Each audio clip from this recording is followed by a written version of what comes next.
Thank God for the obstacles in your life.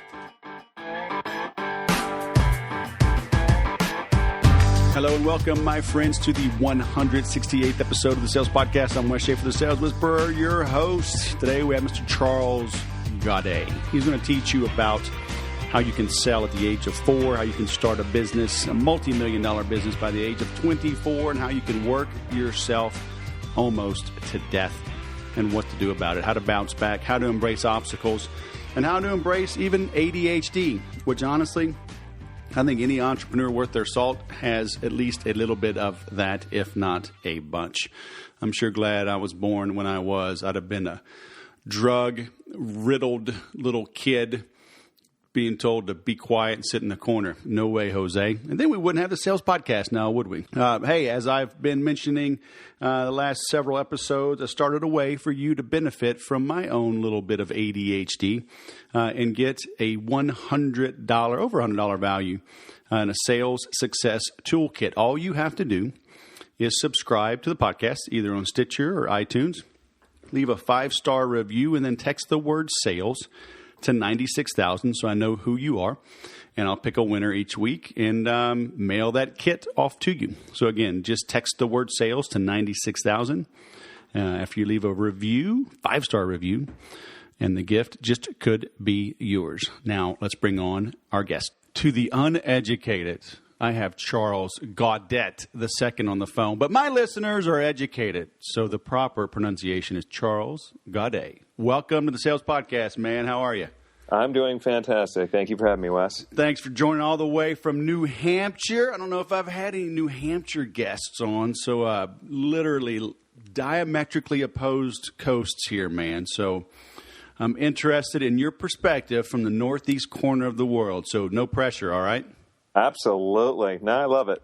So you got a book, right? The Predictable Profits Playbook, the Entrepreneur's Guide to Dominating Any Market and Staying on Top.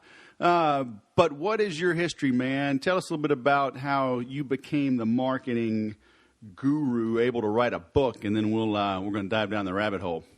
Sure. Well, I've been an entrepreneur since the age of 4 when I was selling artwork to my neighbors. And from there... Now, how'd that work out? Well, every single person except for my last customer just looked at a cute little kid asking for money, and I was asking for 50 cents for each one of my pieces of artwork, and everybody gave it to me. But, the interesting thing, and I think there is a lesson in there for everyone, is that the last neighbor, she was a wonderful woman, but she was the only one who was gutsy enough to be honest with me. And she looked at my artwork and she said, "Is this your best artwork?" and really, all I was doing was mass producing everything. I was scribbling it on paper because I just wanted to put stuff out there. Right. She goes, "Is this your best artwork?" And I looked at her honestly and I said, "Well, maybe not my best." And she said, "Well, your best artwork, I would pay your 50 cents for, but this isn't your best, and I don't think it's worth any more than 2 pennies." Ooh. And so that for a 4-year-old to get that lesson about being paid in proportion to the value that you deliver was an enormous eye-opener for me. And it was embarrassing. It hurt my ego. It stung a little, but it was one of those memories that, just from that point forward, everything that I did, I had to ensure that I did the best, because I didn't want anybody else coming back to me saying, is this your best work, Charlie? And did you tell your parents? Are you kidding me? I was too embarrassed. See, my family comes from my dad's an entrepreneur and whatnot, and really the true reason why I became an entrepreneur at 4 is I didn't know my dad growing up as a kid up until 3rd grade, because he would go to work before I woke up in the morning, and he would come home after I went to bed, and he did this 7 days a week. Mm. But when I did see him, he'd say, "Kid, if you ever want to make anything of yourself, you got to be an entrepreneur." And so I wanted my dad's acceptance, so I started my own business at 4, and I've always had my own business. So I carried my own business all the way through. I've had business that was ranked as one of the nation's best seed stage companies by Ernst & Young. It was subsequently selected as such by Venture One. I created my first multi-million-dollar business at the age of 24. We've ran the gamut. We've done a number of different businesses in a number of different industries, anywhere from real estate development to pet health insurance to starting my own proprietary stock trading company. And each one of them carried many different lessons, and it's been fun. It's been a lot of fun. There's been ups, and there's been major downs. There's been 3 points in my life where I came within 24 hours of going bankrupt, which is a really scary point to be in. But it all came with lessons. So, but now I'm in a point where I feel like I've earned enough notches on my belt to be able to share what I've learned in growing companies, to be able to help others grow companies. And we've done such things as, we've taken businesses, and with some of these marketing campaigns that we've created, we've generated more money in just a 24-hour period than in the prior 5 to 6 months. We've generated more money within 10 days than a particular client did in the entire year prior. So, we're doing some really, really cool stuff. A lot of it we talk about in my book, and I'm sure we're going to get into plenty of the strategies today on this call that I just hope can really add a lot of value to your listeners. So let's dive into that. I mean, you said you created your first multi-million-dollar business by the age of 24? Yes. And so what was that? That was a real estate development business. Within the first 24 hours of actually deciding I was going to get into real estate development, buying my property, I found myself in over $1 million in debt, paying double-digit interest rates because being such a young kid, I couldn't just go to the bank and say, hey, give me money, even though I did have an entrepreneurial background and one that did have a track record, but I didn't have $1 million success under my belt. So, I had to go with private money, and the stress at one point, I did everything from the money stress to death threat stress to you name it, and ended up getting to the point where I was in the hospital in the emergency room, and I thought I was having a brain aneurysm, and the doctor looked at me and said, Charlie, here's the deal. This is stress. And I'm like, oh, all right, no big deal. He goes, actually, it is a big deal because what you're feeling right now is the stress that's literally starting to kill you. And they say the apple didn't fall far from the tree. So I did exactly what my dad had been doing. I was working every waking hour of every day, 7 days a week. I was working Christmas Day, Thanksgiving Day. I worked every day that I could. And I remember driving home to my wife thinking, you've got to be kidding me. I'm dying? What do you mean? I'm only, I'm in my early 20s. How is that possible that the stress is starting to kill me? And so at that point, they have a saying over here in New England, light dawns on Marblehead. And, I said, look, I guess we've got to find a way to work smarter because I can't be working as hard as I'm working. And, I literally used to set my alarm clock at 3:30 every morning so that I wouldn't, quote unquote, oversleep. And so that began the process of, and I'm not going to sit here and claim that I'm some sort of genius or walk on water. Really what I did is I reached out to all the smartest and the brightest people and spoke with them, and books and courses and resources, and picked up little bits of information. And then slowly things started to piece together. And I started to do things in the real estate development business. For example, one of the things that we believe in is to give our clients and our customers whatever it takes to give them a greater advantage, a greater benefit, a greater value, whatever it might be to get them closer to the ultimate result that they're after. Now, that just sounds like common sense. And for a lot of the people who might be listening to this call, they're probably going, yeah, of course. But when it came to real estate development, see, a lot of my competitors, they just sat there and they built a home and then they sold it and that was it. But we kept saying, well, what other advantage can we give people? Where are all the touch points? How can we add more value? What can we do to beyond just building a house? So we started forging these relationships with all sorts of people. We went to, I don't know if you remember when Twitter was around, but a big home entertainment company and whatnot. Oh, yeah. We worked out a deal with them to provide flat screen TVs and home. This is when they first came out, right? Flat screen TVs and home theater equipment and all this other stuff at a discount. We went everywhere from furniture companies to driveway seal coating companies to you name it. We were just forging all these relationships, and we created a win-win-win deal. So it's what we say is our triple win, which means that, you know, I interview and forge a relationship with somebody that I can comfortably vouch for, and say, here's the deal. I'm going to bring you my clients and help you get a sale. So that's one win. And you're going to have to benefit my clients by giving them some sort of preferential treatment, whether that's a discount or an added benefit bonus, whatever that might be. So now my clients win. So that's a second win. And then the third win is I get a small percentage of the sale. So, and I look like a hero to my customers and my clients. So there's a third win. So I benefit, the vendor benefits, and the client benefits, and all three of us benefit. And I didn't realize the significance of forging those type of relationships. I just thought that everybody did this sort of thing until my accountant, who was one of the principals in a large Boston accounting firm, came to my house, sat my wife and I down. My wife, by the way, was a co-founder in the business. Sat my wife and I down and said, look, I don't know what you guys are doing. You paid fair value for your property. You're selling your homes at fair value, but you have one of the highest profit margins in the industry, and it just doesn't make sense. Can you tell me what you're doing? And when I shared it with them, that's the first time I realized that some of what we were deploying was unique to the industry. I mean, I thought everybody was doing it.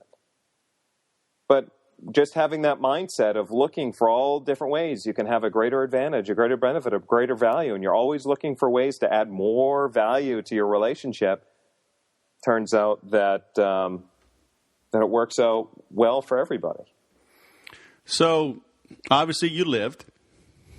Yeah. I did live, but I did get an award.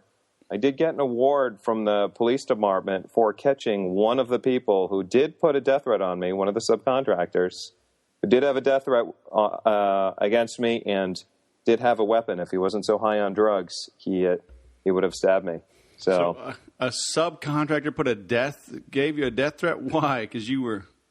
It's that whole quality thing, you know, a combination between I demanded quality and I only paid for quality. And then the other issue is when you're dealing with some people who are over twice your age and they manage to back up, figure out how much that you're making, there can be some jealousy issues that I had to contend with, which, yeah. So, it was fun, man. I tell you what, I feel like... yeah, looking back, it was fun, huh? I'm living the dream right now. I mean, I've got stresses, but the only fear for my life right now is my kids who just started training in jiu-jitsu throwing me in an arm bar. I'd rather have that than something else, you know? So just by going the extra mile, right, looking to differentiate yourself, it worked, right? It differentiated yourself. It made the sale easier and more obvious, right? And so did you shift gears? I mean, you no longer do real estate, do you? No, I stopped doing real estate with all the stress and whatnot that was involved.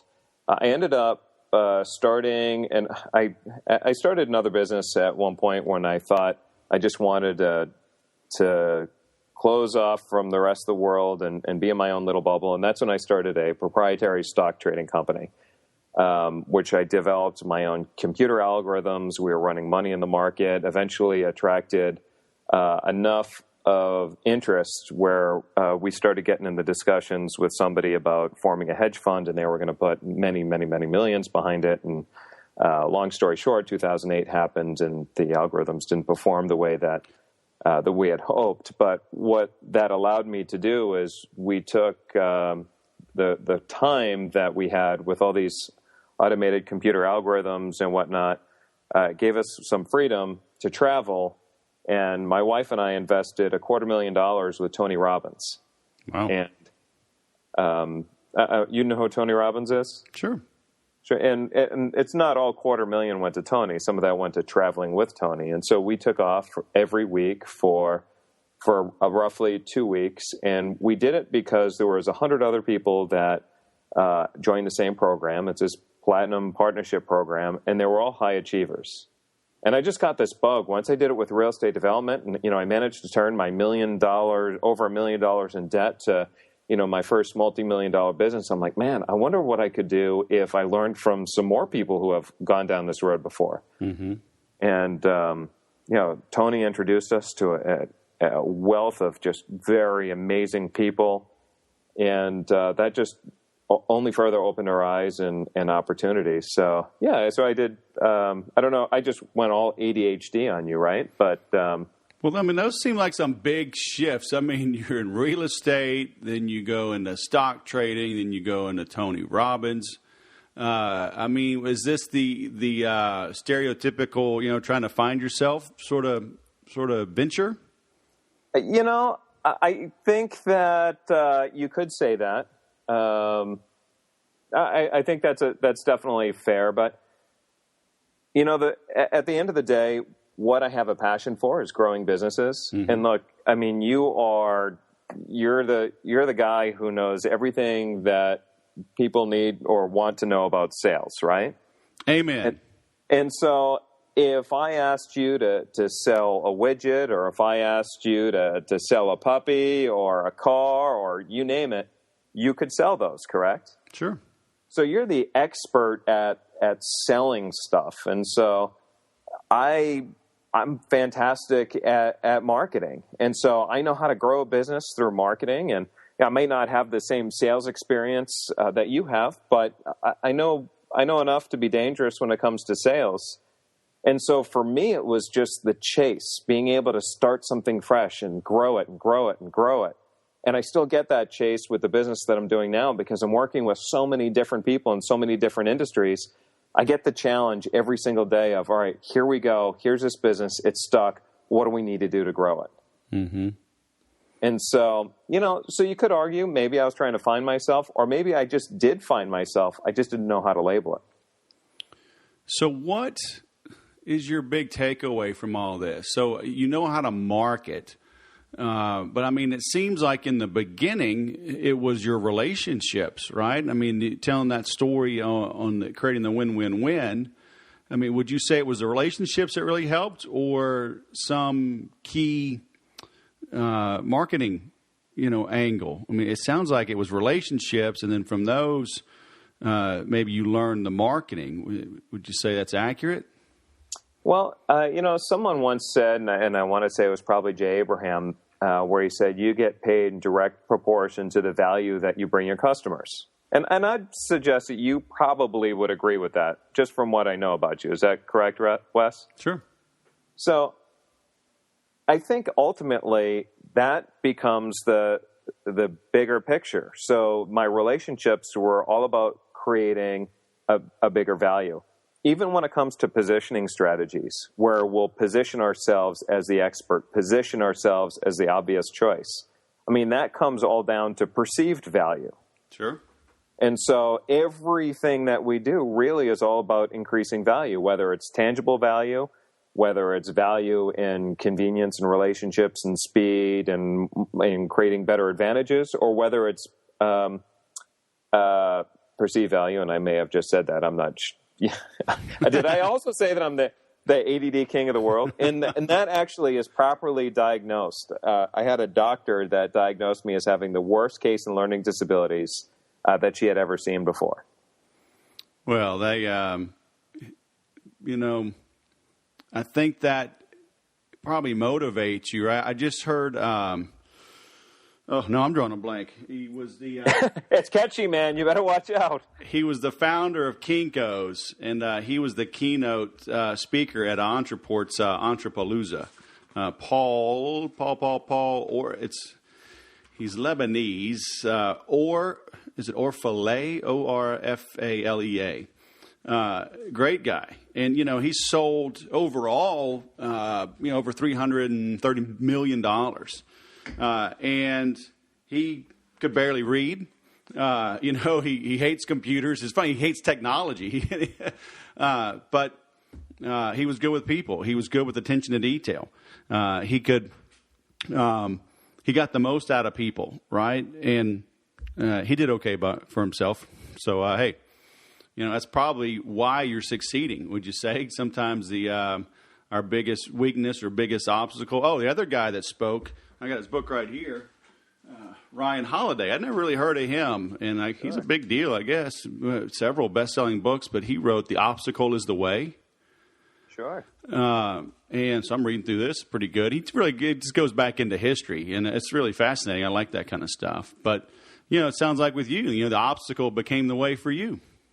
The funny thing is that I work with and talk to a lot of people who either have learning disabilities, they have children with learning disabilities. I mean, I've got dyslexia, ADD, ADHD, word retrieval, the whole gamut.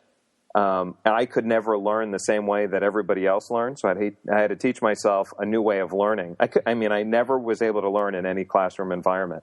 Wow. And so the result of that is that you've got the majority of people all learning the same way in the same style and getting the same information.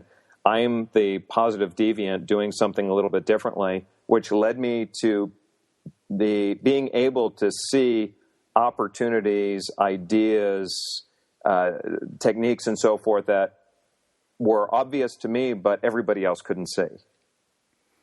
And so there was... They're too busy looking at all the minute details instead of the big picture? I just think I had a different vantage point.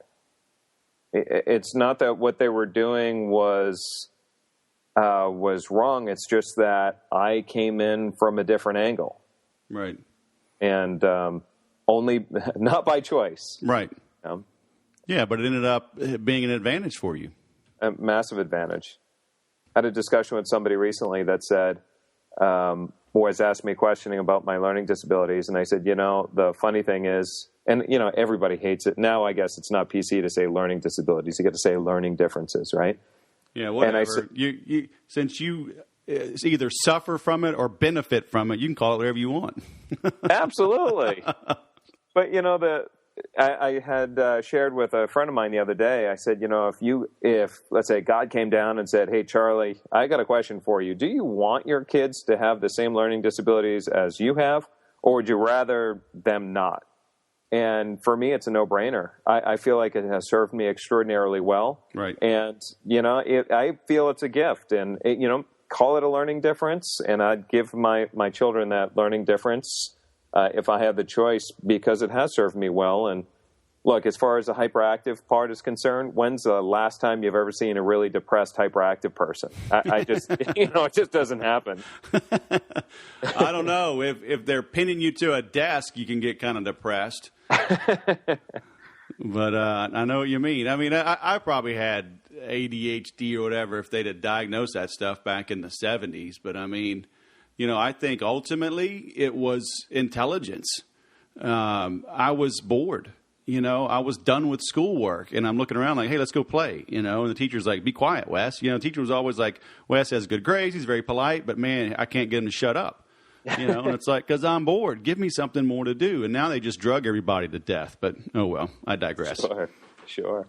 Get out there and make it happen. It's so funny how many of massively successful entrepreneurs and business leaders say they have some form of ADHD. I mean, I think it's just stop diagnosing it, right? It's like I have the entrepreneurial syndrome. That's what I have. And don't give me drugs for it. Give everyone else drugs so they can get it, Right. But, right.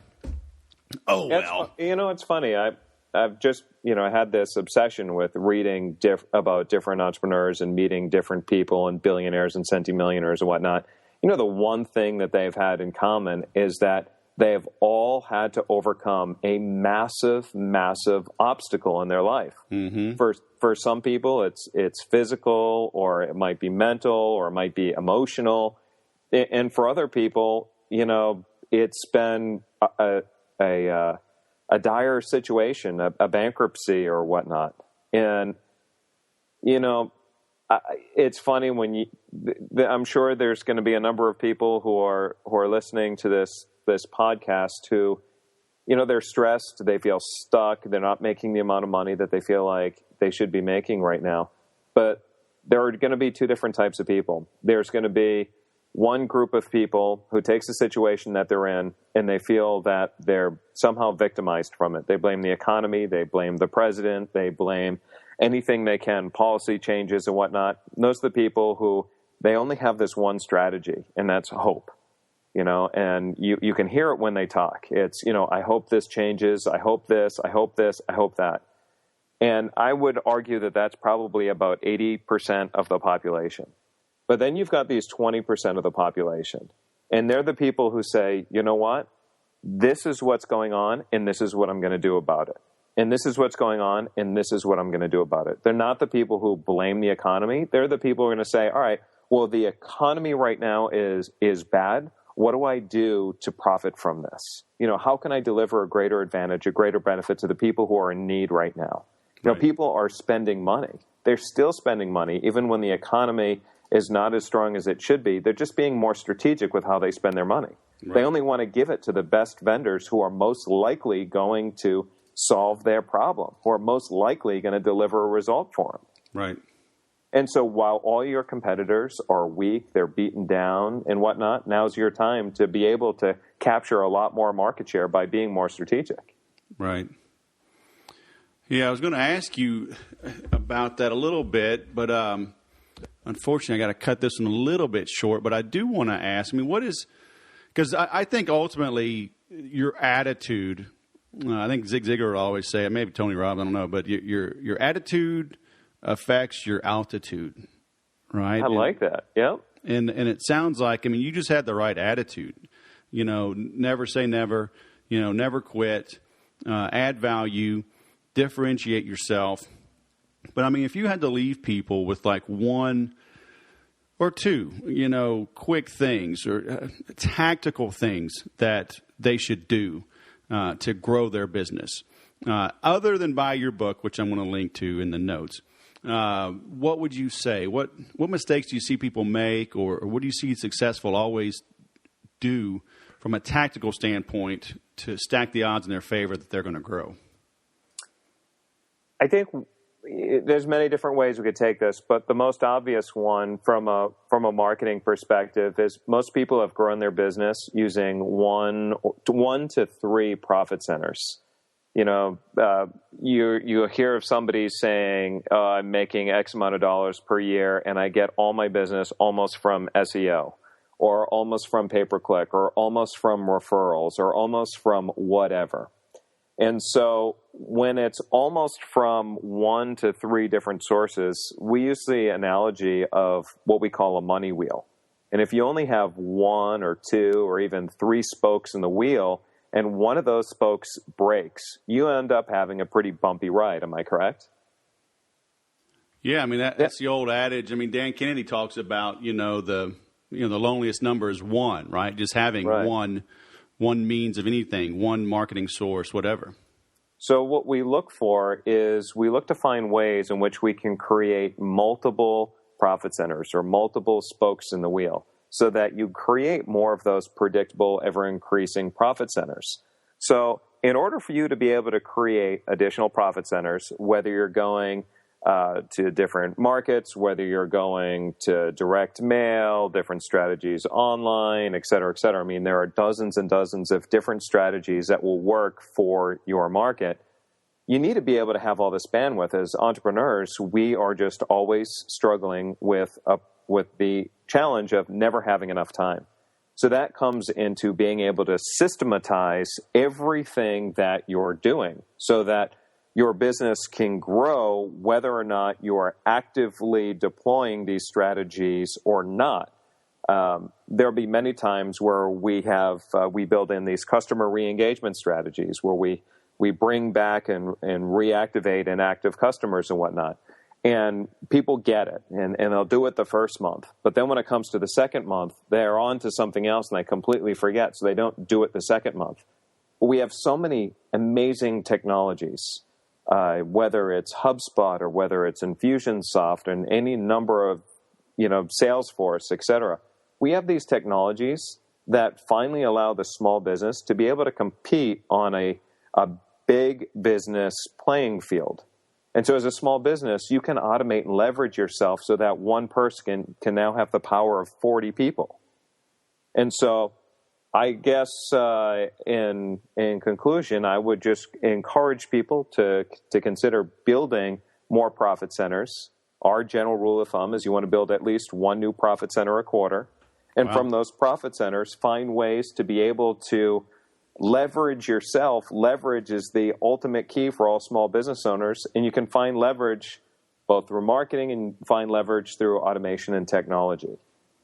Yeah, I always tell people, look at anything you're doing 2 or 3 times a day, 4 or 5 times a week, and figure out a way to automate it.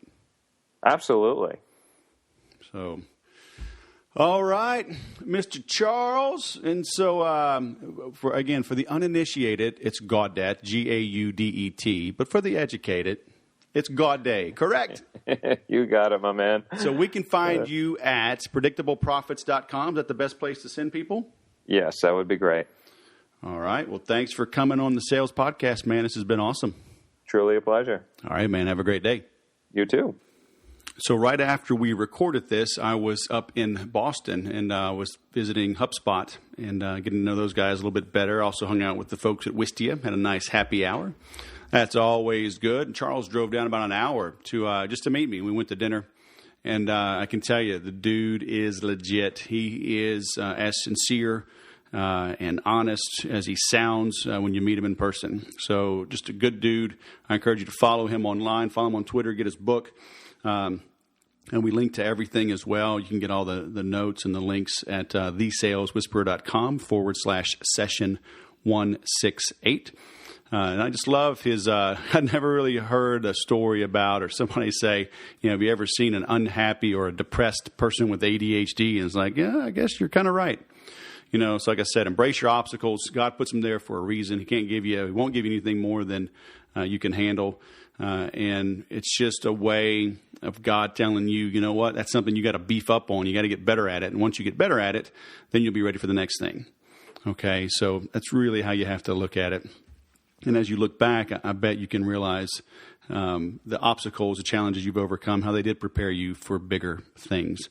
And if you want to prepare for bigger sales, head on over to the homepage of the Sales Whisperer right now and check out my free 7-day mini course on how to automate your sales and marketing, how to get clients lined up to do business with you. It is the most detailed free giveaway I've ever provided. And this thing is chock full of information, totally free. Just have to opt in for it. And as always, thanks for listening. And please remember to sell different.